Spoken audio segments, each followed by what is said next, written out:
Hey guys, it's Michael. Stuck in a near development limbo and hailing from the prestigious Bioshock franchise, there was both fear and cautious optimism surrounding Bioshock Infinite. It always looked stunning, but the long period of silence and actual lack of gameplay footage was a bit alarming. After multiple delays, we finally get the finished version of Bioshock Infinite to judge and see if the long development cycle actually paid off. Well, did it? I guess we're about to find out here in this video review of Bioshock Infinite for the PS3, Xbox 360, and PC. Bring us the girl and wipe away the debt is the vague statement given to Booker DeWitt, a man with a mysterious past who owes money to all the wrong people.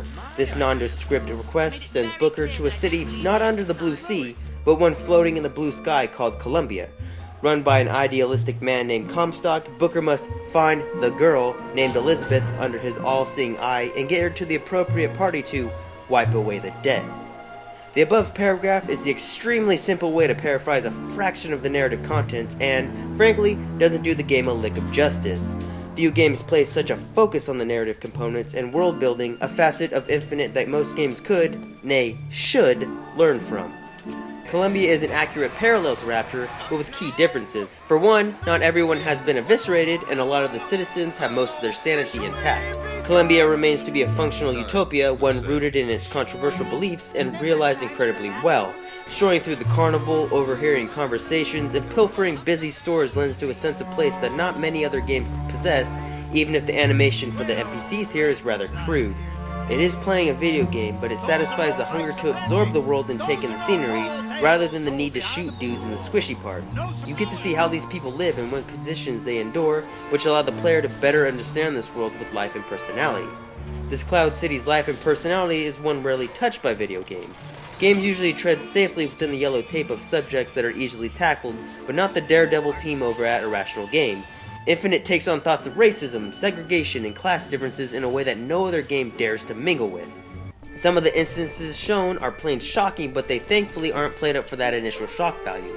These delicate subjects are handled with maturity and extreme care, further propagating the twisted ideals of Comstock and his population.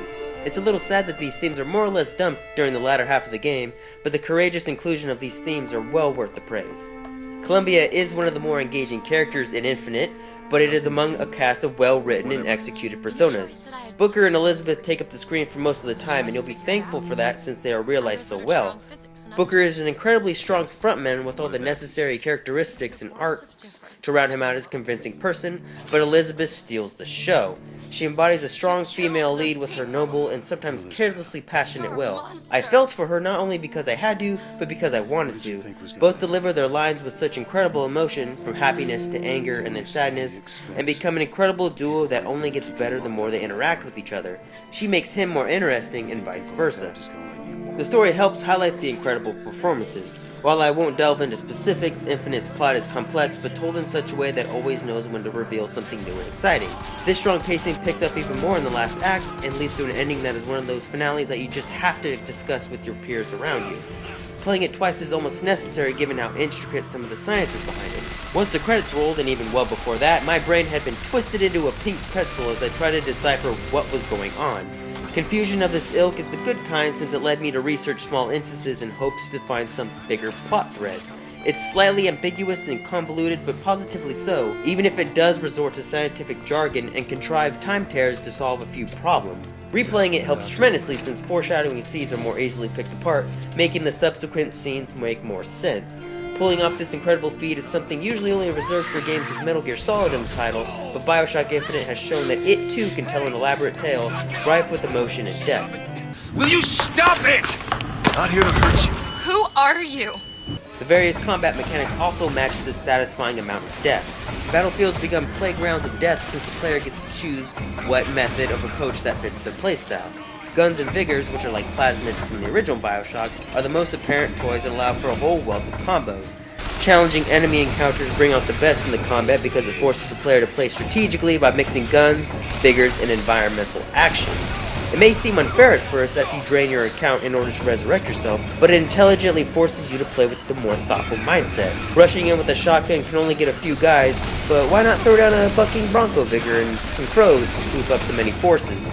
The sheer choice given to the player really allows them to craft strategies that feel original when factoring into the multifaceted traversal focus skylines. The difficulty can sometimes spike rather suddenly, and lacking the ability to carry more than 2 weapons feels like a missed opportunity, but those aren't deal breakers in the grand scheme of the gameplay. Elizabeth could have dragged down the battles even more, but she is a vital asset. In addition to activating tears, which allow for turrets, skyhooks, etc., she can be a total lifesaver by throwing Booker ammo, salts, and health while you focus on the immediate threats of Comstock's forces. Her support role is an undeniable asset, since she can literally save your ass with her impeccably timed health kit tosses. Booker, here! Right! While carrying around health kits a la Bioshock 1 would have been nice, not having to focus on scrounging in the middle of a firefight is a solid step forward in streamlining combat. Ignoring some of the slightly unfinished textures, the Colombian skyline is always gorgeous as any idealistic city should be, matching the pristine utopian mindset until you cover everything in blood. Colombia shines with its bright, non-realistic art style that does the game immense favors by showcasing that such fantastic art can overpower a game with less technical prowess. Captivating vistas filled with color and personality allow the world to come to life even more, a necessary facet in making a living, breathing world. Bioshock 2 showed us that resting on laurels can result in a passable experience, but Bioshock Infinite demonstrates what is possible when imaginative developers reinvent and overhaul nearly every aspect of a franchise. Infinite has some constants and variables in common with the original Bioshock, but the dark places it takes its splendidly constructed narrative is something worth commending for both its execution and boldness. The freeform combat riddled with choices and different methods also ensures that the interactive part of Infinite holds up a similarly high standard. Fantastic, was fantastic, will be fantastic, it is all the same. That's the review for Bioshock Infinite. You can read the full text review on the site. I gave it a 9.5 out of 10. It's a fantastic game. Thanks guys for all the support, and of course, as always, I love you and bye. In the sky, in the sky. It's a kiss. Well, you only live once.